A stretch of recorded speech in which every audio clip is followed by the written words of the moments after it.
పేతురు రాసిన మొదటి పత్రిక మొదటి అధ్యాయం.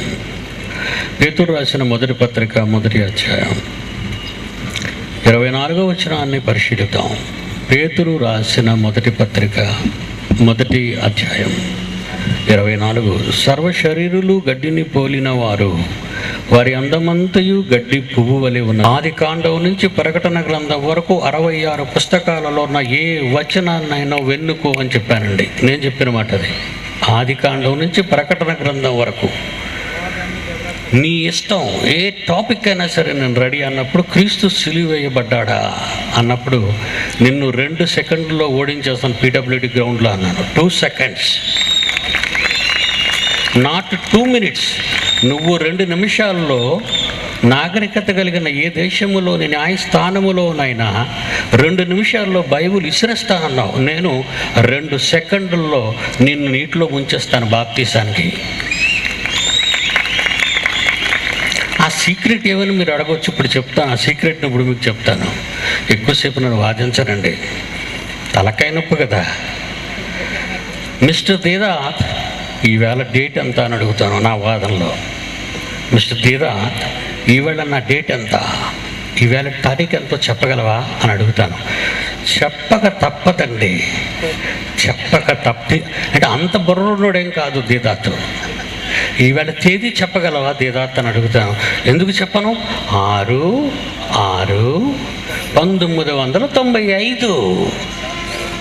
That's all your honour. Case అయిపోయింది, దిగిపోతానంటాను. మీలో చాలామందికి ఇది అర్థమైందో లేదో. ఆయన రాసిన ఉత్తరాల్లో, దీదాత్ గారు రాసిన ఉత్తరాల్లో ఏమండి, ఆయన డేట్ వేశాడు. ప్రతి ఉత్తరంలో డేట్ వేశాడు. ఆ డేటు ఆయన రాసిన ఉత్తరాల్లో ఏమండి, ఆయన ఉత్తరాల్లో డేటు మీకు ఇప్పుడు చెప్తాను. 11 నవంబరు 1994. అంటే మా పోటీకి ముందు మేము రాసుకున్న ఉత్తర ప్రత్యుత్తరాలండి. 16/5/1995, 24 ఆగస్టు 1994. ఈ డేట్ ఎందుకు వేసావు బ్రదర్? యేసు సిలువ వేయబడలేకపోతే ఈ ప్రపంచంలో కాలాన్ని లెక్కించడానికి ఒక మధ్యవర్తి కావాలి కదా.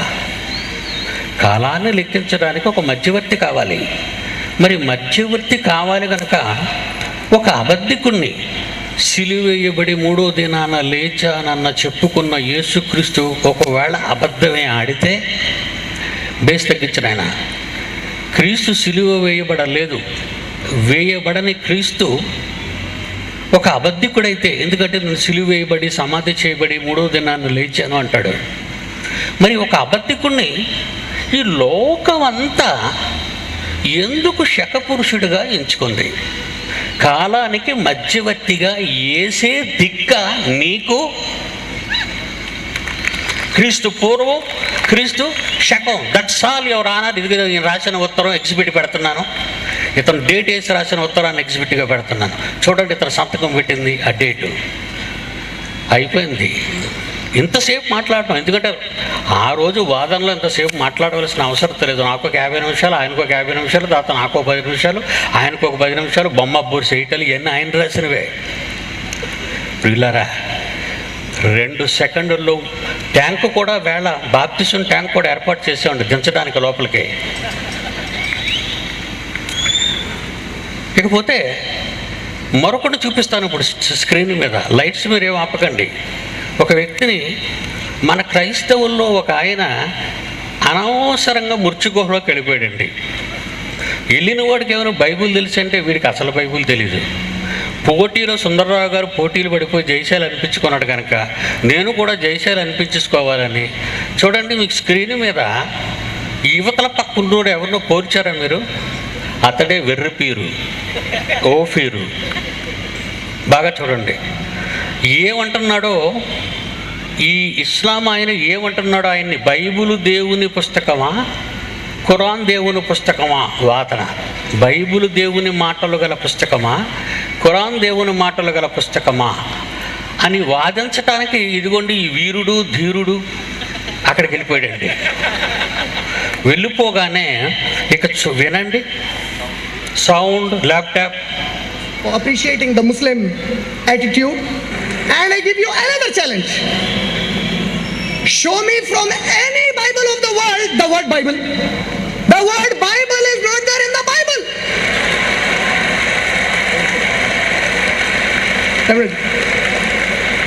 And I give you another challenge. Show me from any Bible of the world the word Bible.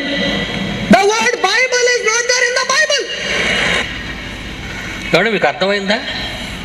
ఈ వెర్రిబాగులోని చూసి, అదే వెర్రిపీరు అంటాం, ఓ పీరు.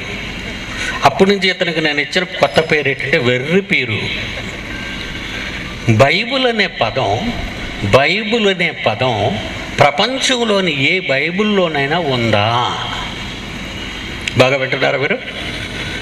ఇతకి ఈయనేం చెప్పాడు? ఏం అనలేదండి. అలాగే వెర్రోడు ఎలా చూస్తాడు పిచ్చెక్కిపోయి, అలా చూసుకొని ఇప్పుడు చూడండి, ఈ వెర్రిబాగులోడు చెప్పలేని పరిస్థితి అవమానకరం అవడం వలన నెక్స్ట్ ఛాలెంజ్ ఎలాగిచ్చాడో చూడండి. ఇతను క్రైస్తవుల తరఫున వెళ్ళాడు. ఇతను ఎవరు నిలబెట్టారు? క్రైస్తవుల తరఫు బిరేవని పంపించారు విజయవాడ నుంచి. వీడే వెళ్ళిపోయాడు అక్కడికి. వినండి జాగ్రత్తగా.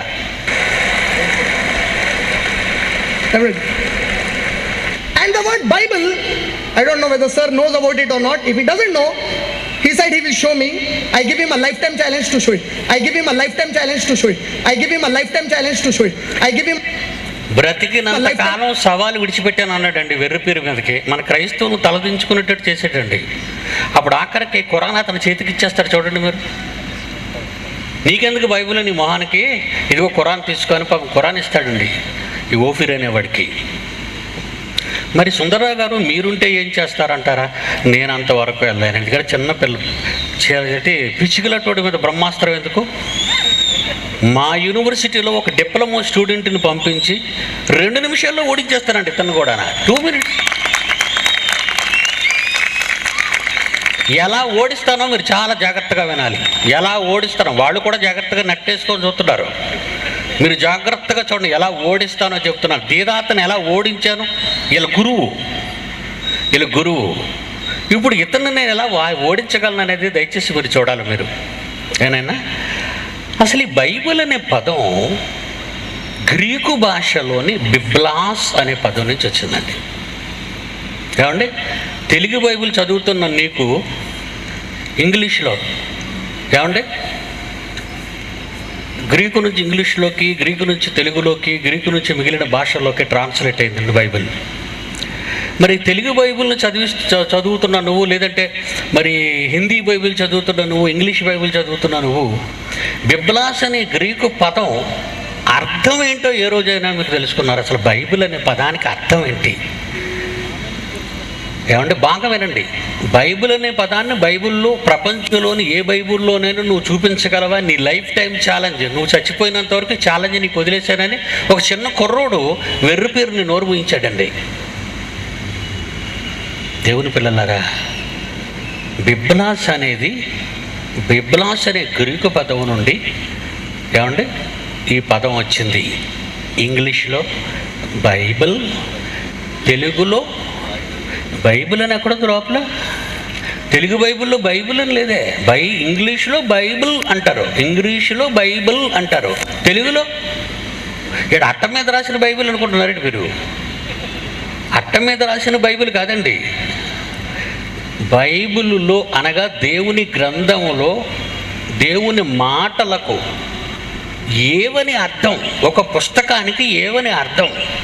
బిబ్లాస్ అనే గ్రీకు పదానికి అర్థం ఒక గ్రంథం. తెలుగులో ఒక గ్రంథం, ఒక పుస్తకం, ఒక పుస్తక సమూహం. బాగా వినాలి. బిబ్లాస్ అనే పదానికి తెలుగులో అర్థం ఒక గ్రంథం, ఒక పుస్తకం, పుస్తకాల సమూహం. బిబ్లాస్ అనే పదం తెలుగు బైబిల్లో ఎందుకు ఉంటుంది? బిబ్లాస్ అనే పదం ఇంగ్లీష్ బైబిల్లో ఎందుకు ఉంటుంది? ఏ భాషలో ఉన్న పుస్తకానికి ఆ భాషలోనే. ఇంగ్లీష్లో బైబిల్ అన్నారు, ఏమండి వీళ్ళు అన్నారు, కానీ ఇంగ్లీష్ బైబిల్లో ఏముంది? తెలుగు బైబిల్లో ఏముందో చూస్తే ఇంగ్లీష్ బైబిల్లో ఏముంటుందో మీకు అర్థమైపోద్ది. ఇప్పుడు చూడండి, ప్రకటన గ్రంథం లైఫ్ టైం ఛాలెంజ్ ఇచ్చాడండి ఆ పిరికోడికి. నేనైతే నా కాళ్ళ కింద వెళ్ళి అక్కడే దూరుపు అంటాను, కింద నుంచి దూరిపో నా కాళ్ళ కింద వెళ్ళి. లైఫ్ టైం ఏంటి, నీ లైఫ్ ఎండిపోద్దు ఇప్పుడు, దూరిపో నా కాళ్ళ కింద వెళ్ళి. ఎప్పుడు అంటాను, ఇప్పుడు వాక్యాలు విన్న తర్వాత చెప్తానండి, వాక్యాలు విన్న తర్వాత చెప్తాను, మీకు చూపిస్తాను. ఇప్పుడు బైబుల్ అనే పదం బైబుల్లో లేదంటున్నాడు ఈ పిచ్చోడు. బైబుల్ అనే పదం బైబుల్లో లేదంటున్నాడు. బైబిల్లో తెలుగు అనే జీవ గ్రంథంలో, పరిశుద్ధ గ్రంథంలో ఏమనుంది? ప్రకటన గ్రంథం 20 అధ్యాయం 12వ వచనం. ప్రకటన గ్రంథం 20 అధ్యాయం 12వ వచనం. జీవ గ్రంథమును వేరొక గ్రంథము, జీవ గ్రంథము, జీవ గ్రంథము, జీవ గ్రంథము. గ్రంథం అంటే ఏంటో తెలుసు కదా మీకు. కిందకి బిబ్లాస్ అనే పదానికి అర్థం గ్రంథం, పుస్తకం. మీకు అర్థమైందండి? ఉందా ప్రకటన గ్రంథంలో? జీవ గ్రంథం అని ఉంటే ఎర్రిపేరు అలా బెక్క చచ్చిపోయి చూస్తున్నాడండి. వీడు చూడడం చూసి వాడికి పిచ్చెక్కిపోయింది బాగాన. లైఫ్ టైం ఛాలెంజ్ అన్నాడు. ఇంక వీడు ఎలాగా చెప్పలేని వెర్రోడీడు. వీళ్ళు ఇలాంటి అమాయకులతో పోటీ పడి మీసాలు తిప్పుతున్నారండి. మరి కత్తిరించేలా వద్దా? కట్ చేస్తాను. కట్ చేయటానికి రంగం సిద్ధం చేస్తున్నాడు పిడి సుందర్రావు. యుద్ధం చేసే ముందు వ్యూహరచన కావాలి. ఆ వ్యూహరచనలో ఎప్పుడు ఎక్కడ కుంభస్థలాన్ని కొట్టాలి, పగిలిపోతే దెబ్బతో ప్రపంచం అంతా ఫ్లాప్ అయిపోవాలి. బైబిల్ ముందు ప్రపంచం అంతా చేతులు జోడించి ఫ్లాప్ అవ్వాలి బైబిల్ మీద తిరుగుబడిన వాడు. మనం ఎవరి గ్రంథాల గురించి మాట్లాడటం లేదండి. Okay, another word. ఇంకొక వచనం చూడండి, యెషయా ప్రవక్త రాసిన గ్రంథము 34వ అధ్యాయం 16వ వచనం చూడండి. ప్రవక్త అయిన యెషయా రాసిన గ్రంథం 34:16. యెహోవా గ్రంథము, యెహోవా గ్రంథము, బిబ్లాస్. బిబ్లాస్ అనేటటువంటి ఆ పదం ఎక్కడ ఎందుకు ఉంటుంది? ఆ భాష ఎందుకు ఉంటుంది? ఆ భాష పదం ఎందుకు ఉంటుంది ఇక్కడ? బైబుల్ అనే పదం ఎక్కడ ఎందుకు ఉంటుంది? పదం ఏ భాషలో ఏదున్నా దాని అర్థం పుస్తకం. తెలుగులో సూర్యుడు అంటాం, ఇంగ్లీష్లో SUN సన్ అంటాం, హిందీలో రవి అంటాం. రవెన్న మాట ఇంగ్లీష్లో చూపించంటే అసలు అడిగినోడికి బుర్ర ఉందా? అడిగినోడికి బుర్ర ఉందండి. అడిగినోడికి బుర్ర లేకపోగా వీడికి అసలే పిచ్చోడు, ఉన్న బుర్ర పోయింది వీడికి. శత్రువుని ఎలా కొట్టాలో వ్యూహరచన చేయాలి. ఈ మధ్యలో గెంతుతున్నారు బాగా. ఈ మధ్యలో వ్యూహరచన ప్రారంభమైంది వీళ్ళకి. ఎందుకంటే మామూలుగా ఇది విడిచిపెట్టకూడదండి, ప్రపంచంలో పేలిపోవాలి. వీళ్ళ తప్పుడు మాటలతో బైబిల్ చూస్తే భయపడి పారిపోవాలి వీళ్ళంతా.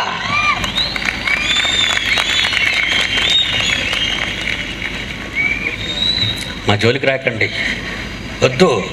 ఇది సింహం, ఇది మృగరాజు, అరణ్యానికే రాజు, యోధా గోత్ర సింహం మా అన్న అయితే ప్రపంచ క్రైస్తవ సింహం ఇది. నువ్వు కుందేలు పిల్లలు అటువాడివి, కుందేలు నువ్వు. వద్దు, కుప్పిగెంతులు నా ముందు వేయద్దు. నెక్స్ట్, ద్వితీయోపదేశకాండం 4వ అధ్యాయం 44. ద్వితీయోపదేశకాండం 4వ అధ్యాయం 44. మోషే ఇశ్రాయేలులకు ఇచ్చిన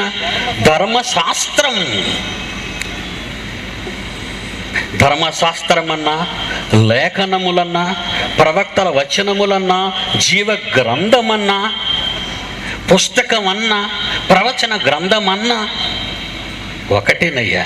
దాన్ని ఇంగ్లీష్లో బైబిల్ అంటారు, గ్రీకులో బిబ్లాస్ అంటారు. ఇంగ్లీష్లో ఉన్న పదం తెలుగు బైబిల్లో ఉండదు, తెలుగు బైబిల్లో ఉన్న పదం హిందీ బైబిల్లో ఉండదు, హిందీ బైబిల్లో ఉన్న పదం గ్రీకు భాషలో ఉండదు. అడిగిన వాడికి తలకాయ లేదు, పోటీకి పెద్ద బీరుడిలాగా వచ్చిన వాడికి మెదడు పోయింది. వీడికి మెదడు లేదు. తర్వాత మరొకటి చూద్దామండి. నెహెమ్యా గ్రంథం 8వ అధ్యాయం 9వ వచనం. నెహెమ్యా గ్రంథం 8వ అధ్యాయం 9వ వచనం. నెహెమ్యా గ్రంథం 8వ అధ్యాయం 9వ వచనం. నెహెమ్యా గ్రంథం 8వ అధ్యాయం 9. ఇందాక చదవండి. వారు దేవుని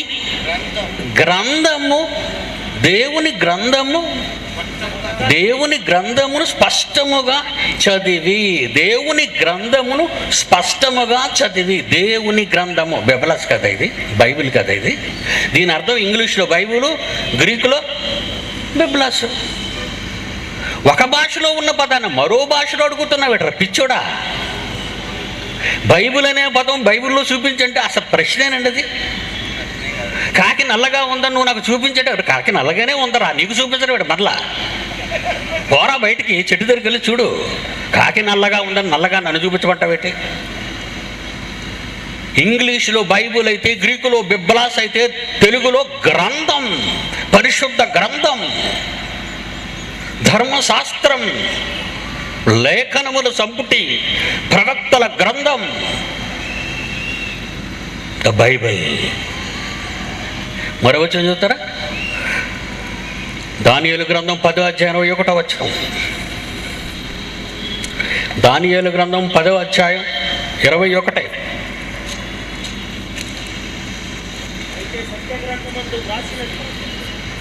అయితే సత్య గ్రంథమందు రాసినది. గ్రంథం అంటే ఇంగ్లీష్లో బైబిల్, గ్రీకులో బిబ్లాస్. సత్య గ్రంథం, నిజమైన గ్రంథం, నిజమైన దేవుని గ్రంథం. ఏమంటున్నాడు ఒకసారి చూడండి, పిచ్చోండి. ఇప్పుడు ఏమంటిగాడు మళ్ళీ చూడండి, ఎర్రోడిని. From any Bible of the world, the word Bible. The word Bible is not there in the Bible. చూసారా అక్కడ ఎలా కమ్మగట్టాడు, అందరూ చప్పట్లు కొట్టుతున్నాడు. And the word Bible, I don't know whether sir knows about it or not. If he doesn't know, he said he will show me. I give him a lifetime challenge to show it. I give him a lifetime challenge to show it. I give him a lifetime challenge to show it. I give him a lifetime challenge to show it. బైబిల్లో ఉన్న పదం బైబిల్లో చూపించమని, Bible అన్న పదం బైబిల్లో చూపించమని life time challenge ఇస్తే ఈ వెర్రోడు అలా సైలెంట్గా ఉండిపోయాడు. ఎలా చూస్తున్నాడు చూడు బాబు, ఒకసారి చూపించి ప్రేక్షకులకి. ఎర్రి చూపులు చూస్తున్నాడండి. అదిగో చూసారా, అలా ఉండిపోయాడు. చిరునవ్వు, మళ్ళీ చిరునవ్వు, మందహాసం. మనకు నిజంగా అండి అవమానం మిగిల్చాడండి అక్కడికి వెళ్ళి. దేవుని పిల్లలారా, బైబిల్ చాలా గొప్పదర్రా. నేనైతే ఓడించేస్తున్నారా ఎవరినైనా, ఎనీబడి. మళ్ళీ ఇవాళ చెప్తున్నాను, ఇస్లాం ప్రొపగేషన్ సెంటర్ ఇంటర్నేషనల్ పీఠాధిపతి డర్బన్ సిటీలో ఎవరైతే ఉన్నారో ఇప్పుడు పోటీకి పిలవండి. ఇదే గ్రౌండ్ బుక్ చేయమనండి. ప్రభుత్వం నుంచి అనుమతి తీసుకోమనండి. Islam propagation international South Africa Durban సిటీలో ఉన్న దాని పీఠాధిపతి చిన్న కుక్క పిల్లల్ని, కుందేలు పిల్లలు తీసుకురాకూడదు. ఇస్లాం ప్రొపగేషన్ సెంటర్ ఇంటర్నేషనల్ పీఠాధిపతి ఎవరున్నారు అక్కడ డర్బన్ సిటీలో, లెటర్ హెడ్ మీద నాకు ఉత్తరం రాయమనండి. ఇదే పీడబ్ల్యూడి గ్రౌండ్లో పెట్టండి వేదిక. 2 సెకండ్లో ఓడిస్తాను. 2 seconds with conditions.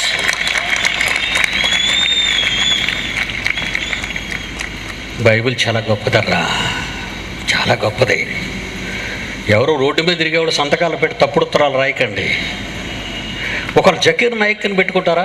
Zakir Naik letter head మీద స్వహస్తాలతో సంతకం చేసిన ఉత్తరాన్ని ఎక్కడ పెడితే అక్కడ చిత్తు కాగితంలో ఇవ్వకండి. రిజిస్టర్ పోస్ట్లో పంపండి. ఎందుకంటే తర్వాత ఏం చేయాలో వ్యూహ రచన చేస్తాం మేము. మీకు అర్థమైందో లేదో, మీకు అర్థం అవుతుంది, అంత తొందరగా మీకు అర్థం అవుతుంది. చెప్పకూడదు ఆ రహస్యాన్ని. చేస్తాను, చేసి చూపిస్తాను.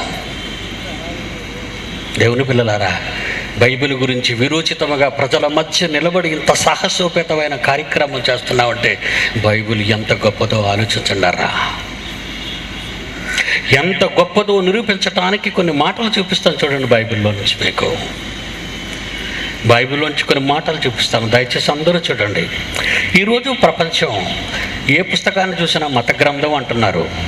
ఏమండి, మత గ్రంథం అనేటటువంటి వాళ్ళకి ఇది నిజంగా దైవ గ్రంథం అని నిరూపించడానికి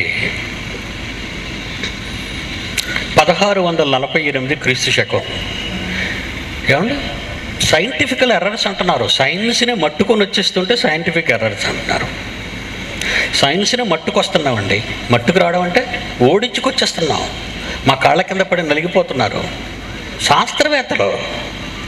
ఈలేటి లప్పంటప్పంగళ్ళు వీళ్ళంతా. శాస్త్రవేత్తలకి దిక్కులేదు. స్టీఫెన్ హాకిన్స్ గురించి మీరు చెప్పాను మొన్న. నన్ను లండన్ రమ్మంటావా, నువ్వు ఇండియా వస్తావా? అసలు ఎవరైనా అలాగంటారండి? లండన్ రమ్మంటావా, వస్తాను. లేకపోతే నువ్వు ఇండియా వస్తావా, నీకు చక్రాలు కుర్చీ పెడతావు ఎయిర్పోర్ట్ నుంచి. వచ్చాయి రా, కమాన్. 1648లో సర్ ఐజక్ న్యూటన్. మీరు విన్నారు. ఐజక్ అంటే ఇస్సాకు అంటే అబ్రహాం కొడుకు, క్రైస్తవుడండి. ఈ ఐజక్ న్యూటన్ అనేవాడిని శాస్త్రవేత్త అని ప్రపంచం గుర్తించింది వాడి థీరీని బట్టి. ఏమంటే వీడి థీరీలో 1648లో వీడి థీరీలో భూమి శూన్యములో వేలాడుతున్నదని చెప్పాడు. గుండ్రంగా ఉండడం అది ఇంకొకటి చెప్పాడు. మనం చెప్పేశారు మీకు. భూమి శూన్యములో వేలాడుతుంది. దానికి ఏ విధమైన పునాదులు లేవు, తాళ్ళు లేవు, స్తంభాలు లేవు, చైన్లు, గొలుసులు లేవు. ఎప్పుడు చెప్పాడండి ఇది? 1648. దేవుడు నిజమైన దైవ గ్రంథంలో యోబు పుస్తకం, యోబు గ్రంథం 26వ అధ్యాయం 7వ వచనం అందరూ తీయాలి.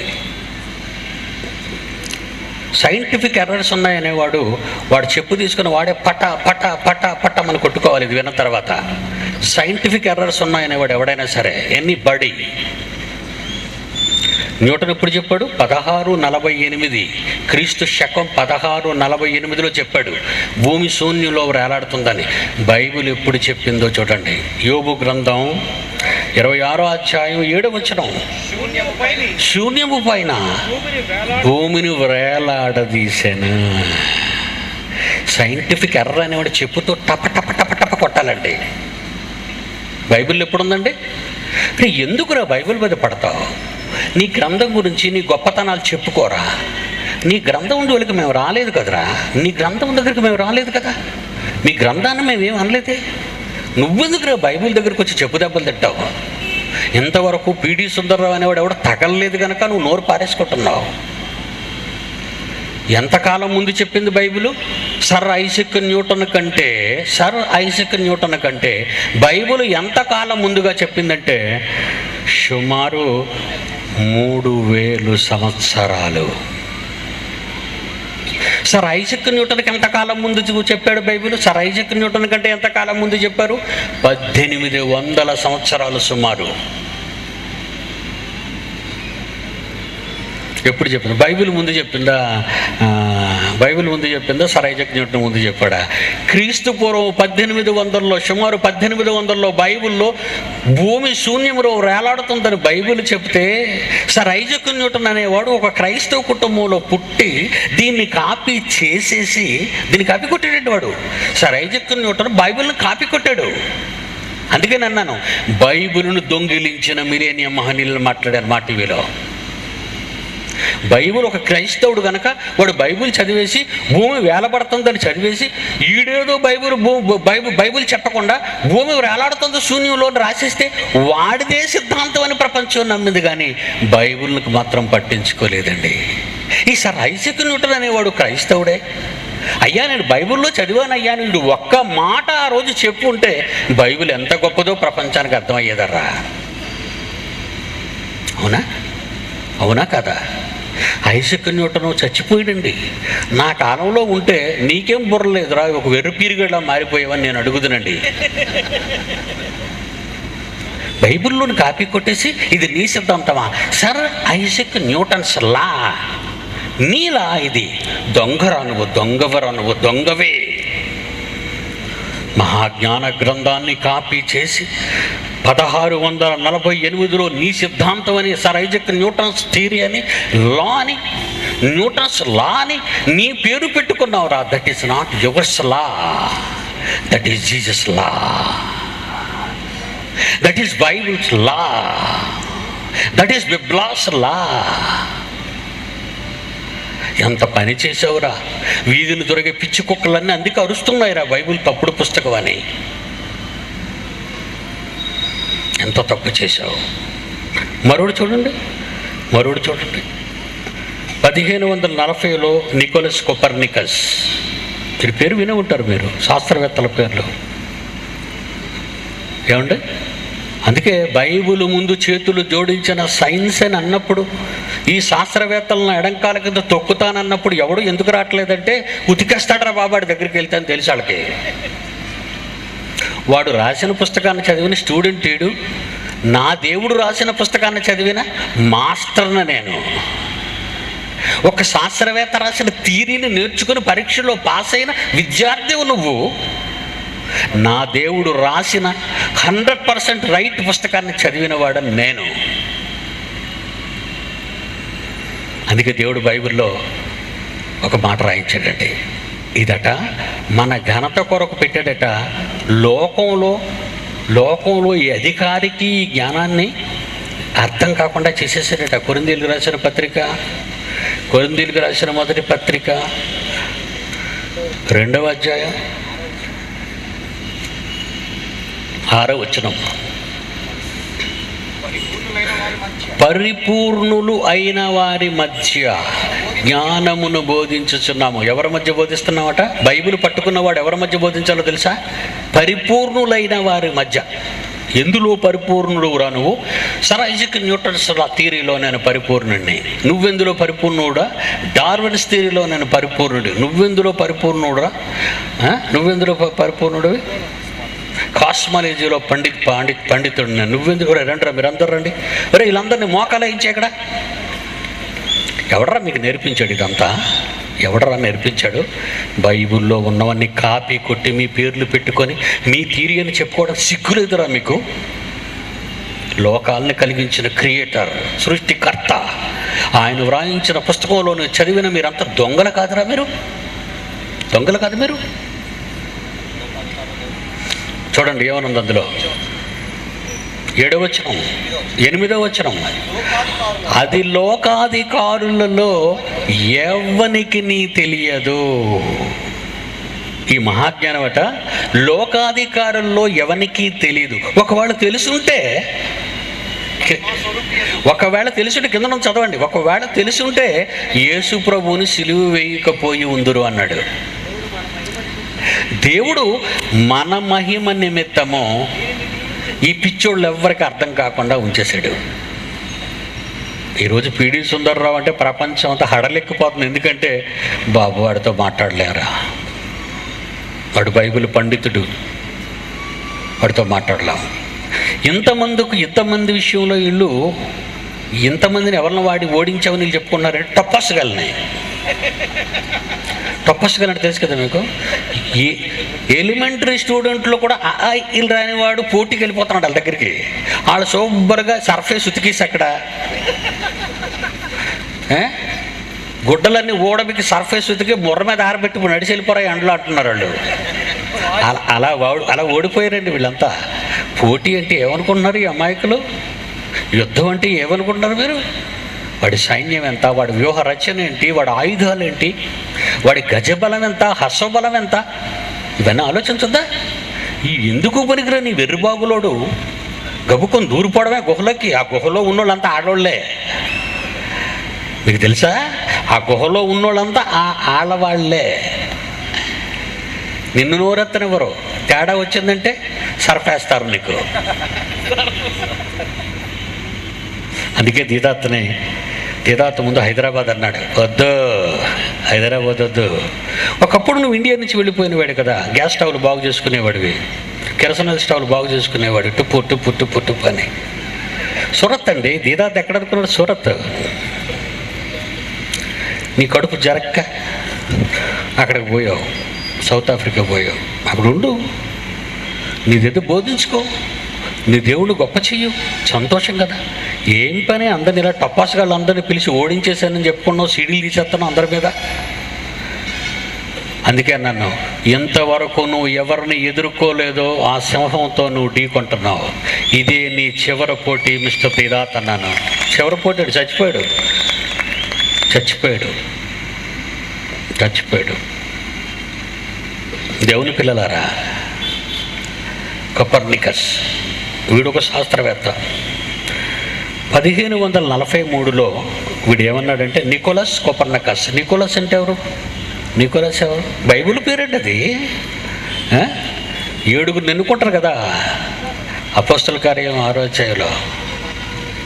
స్టెఫను, ప్రొకోరు, మీకానోరు, పర్మెనాసు, నికోలాసు, యూదుల మత ప్రవిష్టుడును అంత్యోకయ వాడునగు నికోలాస్. బైబిల్ అండి. ఈ దరిద్రులు అందరండి బైబిల్ బాగా చదివేశారండి, నమ్మగా దాచారండి దాన్ని. అప్పుడు బైబిల్ ఎవరి దగ్గర ఉండేది కదండి. పెద్ద చర్మపు కాగితాల మీద పెద్ద బండిల్స్ ఉండేవి. ఎవరిది చదువుతాడు? శుభ్రంగా ఉన్న అరిచెయ్యంత పుస్తకం ఇస్తేనే మనం చదవడానికి అంత సోమర్తనం. ఈరోజు అరిచెయ్యంత పుస్తకాలు చేశారండి బైబిల్ని. అది పోనేమో చదువుతావు మనం? అరిచెయ్యంత పుస్తకంగా ఉన్నప్పుడు ఇప్పుడే చదవలేని మనం చర్మపు కాగితాలు లారీల మీద రప్పించుకొని బాబో యెషయా గ్రంథం ఇయ్యంటే ఒక లారీ లోడు దించాలి అక్కడ. చర్మపు చుట్టలో లారీ లోడు దిగుతుంది అక్కడ. 1వ అధ్యాయం, 2వ అధ్యాయం, 3వ అధ్యాయం, 4వ అధ్యాయం. అంత చదివిన బాపతలు ఎవరన్నారండి ఆ రోజుల్లో? అందుకే వీడు జాగ్రత్తగా తెలివైన వాడుని అనిపించుకొని అక్కడ రాజుల ప్రాచుర్యాన్ని, అధికారుల గొప్పతనాన్ని, వీడు అధికారుల మధ్య లోబడిన వాడుగా కనబడి వీడేం తిరిగి తీశాడు చూడండి. 1543లో భూమి కదులుతుంది. అమ్మయ్యా, ఏం తిరిగి తీశాడటండి? భూమి కదులుతుంది. అంతవరకు ఆ ఎర్రోళ్ళు ఉన్నారే క్రైస్తవులు, ఎర్రోళ్ళు. ఆ రోజుల్లో ఎర్రోళ్ళు ఉన్నారు క్రైస్తవులు. ఎందుకంటే 1వ శతాబ్దంలో కదా యేసుప్రభు వచ్చాడు. మహాజ్ఞాన గ్రంథం వచ్చేసింది. ముద్రణ 16వ శతాబ్దంలో జరిగింది. అంతకు ముందంతా ఈ చుట్టలుగానే ఉంది బైబిల్ అంతా. అందులో వీడు ఒకటి కాపీ కొట్టి, ఎందులోది కాపీ కొట్టాడు చెప్తాను చూడండి. మరి వీడు కూడా 1543లో ఎందులోది కాపీ కొట్టాడంటే యోబు గ్రంథం 9వ అధ్యాయం 6వ వచనం. యోబు గ్రంథము 9వ అధ్యాయము 6వ వచనం. భూమిని దాని స్థానములుండి కదిలించువాడను నేనే. ఉందండి యోబు గ్రంథం అంటే మళ్ళీ మామూలుగా 3000 వేసేయండి సెంటర్ పీరియడ్. 3000 సెంటర్ ఆ యోబు గారికి గర్భదరిద్రుడికి మధ్య ఉన్న కాలం ఏమండి? అతనికంటే ముందే కదండి. నికోలస్ కొపర్నికస్ అంటే దౌర్భాగ్యుడు వీడు. బైబిల్లో యోబు గ్రంథంలో రాయబడిన 9వ అధ్యాయం 6వ వచనాన్ని దొంగిలించేసి ఎవ్వరికి చెప్పకుండా ఏమని చెప్పాడండి? భూమి దాని స్థానము నుండి కదిలించేవాడు ఆయనే అనగానే ఇది చూసేసి వీడేమి తిరిగి తీశాడు? భూమి కదులుతుంది. దేవుడు అంటాడు, ఒరే నేను చెప్పానురా, ఒరే కొపర్నికస్, ఒరే నికోలాసు, నేనురా చెప్పానది, నీదని చెప్పుకుంటావేట్రా, నా పేరు చెప్పరా. జాన్సన్ గారు అన్నారు చూసారా, ఒక అమెరికా వాడు చెప్తే made by USA, made in USA, ఒక వాచ్ మేడ్ ఇన్ జపాన్, ఏమంటే ఇంకేదైనా అయితే మేడ్ ఇన్ సింగపూర్ లేదా మేడ్ ఇన్ ఇండియా. ఎవరు తయారు చేశారో వాళ్ళ పేర్లు చెప్పుకున్నారు కదా. బైబిల్ చదివిన నువ్వు బైబిల్లో ఉన్నదాన్ని దొంగిలించుకొని దేవుడు చెప్పాడని నా పేరు చెప్పకుండా నీ పేరు చెప్పుకుంటున్నావేటో ఓరు నికోలసు. ఎంత పని చేసావురా నికోలసు, నాకే అన్యాయం చేసావురా నికోలసు. నువ్వు నాకు లాస్ రా, నువ్వు నాకు లాసు. కనుక క్లాస్ ఇవ్వడానికి ఒకటి పంపుతాను రా, ఒక క్లాస్ని. 2000 సంవత్సరంలో 20వ శతాబ్దంలో ఒక క్లాస్ ఇవ్వడానికి ఒక క్లాస్ ఫిగర్ని పంపుతాను రా. Is my son. నీకేరా వాడు బాసు, నువ్వు వాడి కింద మాసురా. నిజంగా నీకు ఇస్తానరా డోసు. ఏమనుకుంటున్నారండి బైబిల్ అంటే? చూసారా, కమ్మరేకుల్లో పిండేస్తున్నానండి. కాలిపోయిన కమ్మరేకుల్లా పిండుతున్నారు ఒక్కొక్కడిని. కాలిపోయిన కమ్మరేకులు. ఈ ప్రపంచం గుర్తించిన మిలేనియం హానీలను పేరు పెట్టిందే ఈ దొంగలందరికీ. శాస్త్రవేత్తలాళ్ళు ఎవడరా అన్నాడు? నువ్వు గుడ్డివాడు కనుక ఒక కాపీ కొట్టిన వాడిని మిలేనియం మహనీయుడు అంటున్నావు. బైబిల్ చదవలేదు.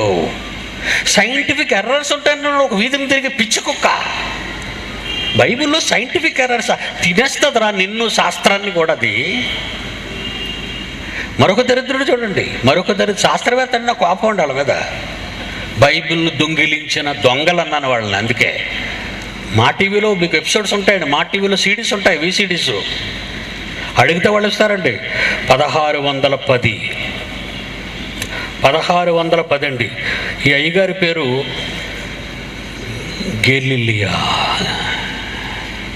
గెలీలియో గెలీలా. వీడేమన్నాడు చెప్పమంటారా? ఈడొక గొరిల్లా.